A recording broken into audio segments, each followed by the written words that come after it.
Camera man है, mobile camera. अब आगे मत बढ़ना तू।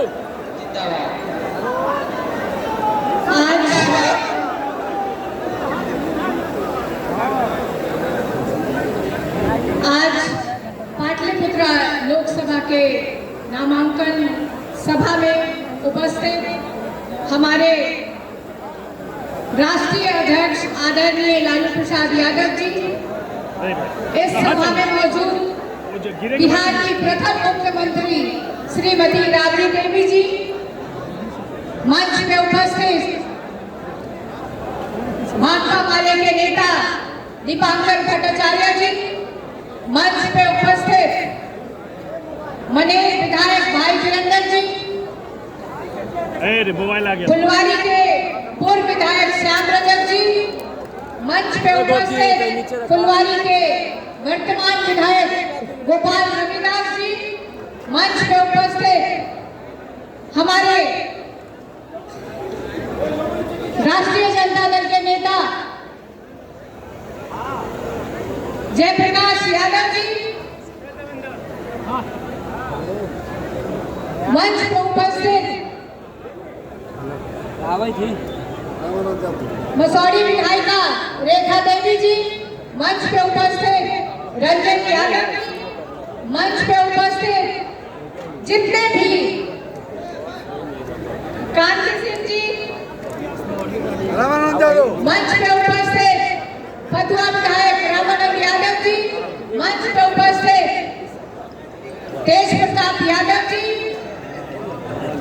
मंच पे उपस्थित पाली के विधायक संदीप सौरभ जी, मंच पे उपस्थित पटना जिला के अध्यक्ष दीनानाथ यादव जी। वैसे मंच पे बहुत सारे महागठबंधन के, इंडिया गठबंधन के नेता लोग उपस्थित हैं, उन सबको मैं प्रणाम करती हूँ और पाटलिपुत्र की 6 विधान से सब जगह से आए हुए आप सबको भी मैं प्रणाम करती हूँ, आपका हार्दिक स्वागत करती हूँ।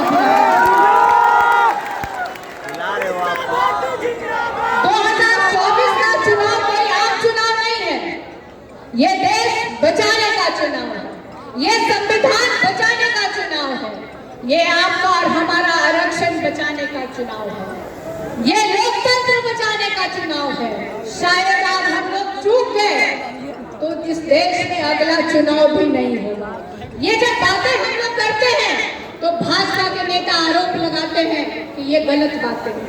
आप लोगों ने देखा होगा विगत दिनों में किस तरह से बहुत सारे वीडियो ये भाजपा नेताओं के वायरल हुए हैं। उन लोगों ने कैसे कहा है कि अगर 400 पार आ जाएगा तो हम संविधान में संशोधन कर देंगे।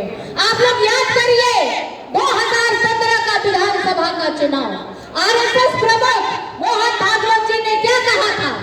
आदरणीय नेता यहाँ मौजूद हैं, राष्ट्रीय अध्यक्ष जी उस समय चुनाव प्रचार में जाते थे और इन बातों की चर्चा आप सबके बीच करते थे।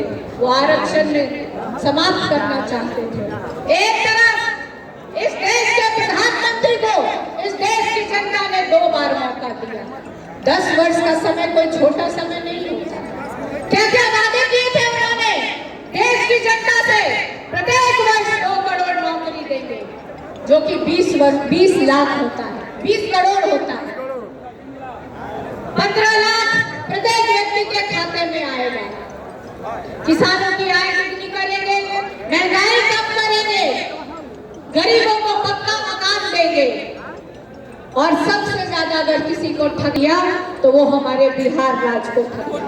बिहार में इन नेताओं को याद आती है तो चुनाव के समय और आते हैं और बोल के जाते हैं बिहार को विशेष राज्य का दर्जा मिलेगा, बिहार को स्पेशल पैकेज देंगे, बिहार में फैक्ट्रियां लगवाएंगे, ताकि जो पलायन यहाँ की बहुत बड़ी समस्या है, जो हमारे भाई दूसरे राज्यों में जाके काम करते हैं। मोदी जी कहते थे चुनाव में कि बिहार की बंद पड़ी चीनी मिलों को भी वो खुलवाएंगे, लेकिन एक भी वादा इन्होंने 10 वर्षों में पूरा नहीं किया।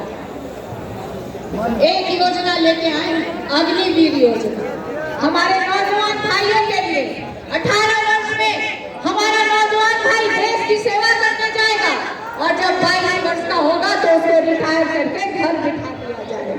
और यही हमारे प्रधानमंत्री जी 73 वर्ष के होने जा रहे हैं और तीसरी बार मौका मांग रहे हैं, लेकिन प्रधानमंत्री जी अपना विजन नहीं बता रहे कि आखिर ये जो तीसरी बार आप मौका मांग रहे हैं देश की जनता से, आप करना क्या चाहते हैं? क्या आप वही करना चाहते हैं जो आपने 2014 में किया, जो आपने 2019 में किया? प्रधानमंत्री, इस देश का दुर्भाग्य देखिए कि पहली बार देश के इतिहास में एक प्रधानमंत्री को 1.5 किलोमीटर रोड शो करना पड़ा, और ये भी आम जनता नहीं थी, पूरे बिहार से, पूरे पास पटना साहिब की, पाटलिपुत्रा की लोगों को बुला करके ये रैली कराई गई थी। आप एक तरफ देखिए, कहीं ना कहीं 3 चरण का चुनाव हो चुका है। मैं दूसरे जगह की मुझे जानकारी नहीं है, लेकिन मैं बिहार में जानती हूँ कि यहाँ पे एनडीए गठबंधन एक भी सीट नहीं जीतने जा रही है। आज चौथे चरण का चुनाव चल रहा है। आप सबको, अगर आप लोग एकजुट होकर के इंडिया गठबंधन के प्रत्याशी को सभी जगह से जिताते हैं, हमारी सरकार बनती है, तो हम लोग आपके लिए क्या काम करने वाले हैं ये मैं आपको बताना चाहती हूँ। पहला, जो हमारे पढ़े लिखे बेरोजगार भाई हैं, हमारी बहनें हैं, उनके लिए 1 करोड़ रोजगार का इंतजाम हमारी सरकार करेगी। जो gas cylinder Modi ji 56 inch का सीना चौड़ा करके 1200 रुपए में गरीबों को दे रहे हैं, उसको हम लोग 500 रुपए में देने का। जो बिजली बिल, एक आम समस्या है गांव में कि बिजली कम जलाते हैं लेकिन बिल बहुत ज्यादा आता है, खासतौर पे महिलाएं इसकी शिकायत करती हैं, तो 200 यूनिट बिजली भी हमारी सरकार देने जा रही है। और जो रक्षाबंधन पे भाई बहन का त्योहार होता है, उसमें हमारी सरकार हमारी गरीब बहनों को 1 लाख रुपए की सहायता राशि देगी। और ये जो अग्निवीर योजना है, इसको हमारी सरकार बनेगी तो समाप्त करेंगे, और जैसे पहले बहाली होती थी उस तरह से हमारी सरकार करने का काम करेगी। अब हम बात करते हैं पाटलिपुत्र क्षेत्र के बारे में। 2 बार यहाँ से पाटलिपुत्र की जनता ने भाजपा सांसद महोदय को मौका दिया, लेकिन पाटलिपुत्र आज भी बदहाल स्थिति में है। एक भी डेवलपमेंट का काम उन्होंने नहीं किया। 6 विधानसभा है, सबकी अलग अलग समस्या है।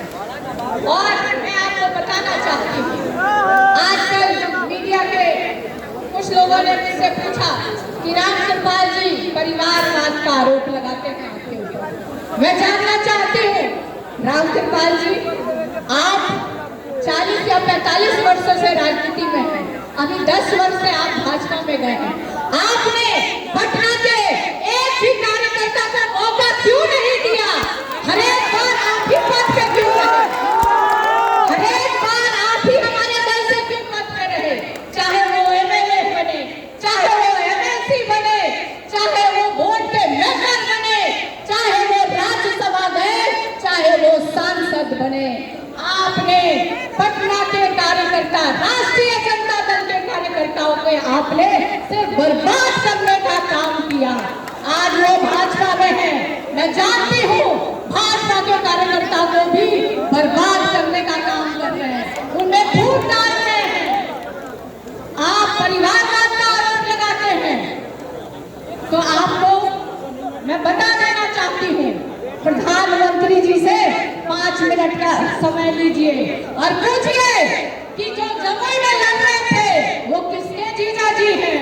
जो नवादा से लड़ रहे थे किसके बेटे हैं? समस्तीपुर में जो बेटी लड़ रही है किसकी बेटी है? और आपको अगर परिवारवाद से इतना ही नफरत है तो आप खुले मन से कहिए कि अपने बेटे को राजनीति में आने नहीं देंगे। अगर आप में हिम्मत है, अगर आपको हिम्मत है रामकृपाल जी, तो आप खुले मन से आके मीडिया के सामने कहिए कि आप अपने बेटों को राजनीति में नहीं आने देंगे। उसके बाद ही आप हमारे परिवार पे आरोप लगाइए। समय बहुत कम है। आप हमारे पिताजी की तबीयत ठीक नहीं रहती है, उनको भी बोलना है। आप सबसे अपनी वाणी पे विराम देती हूँ, आप सबसे विदा। लेकिन आज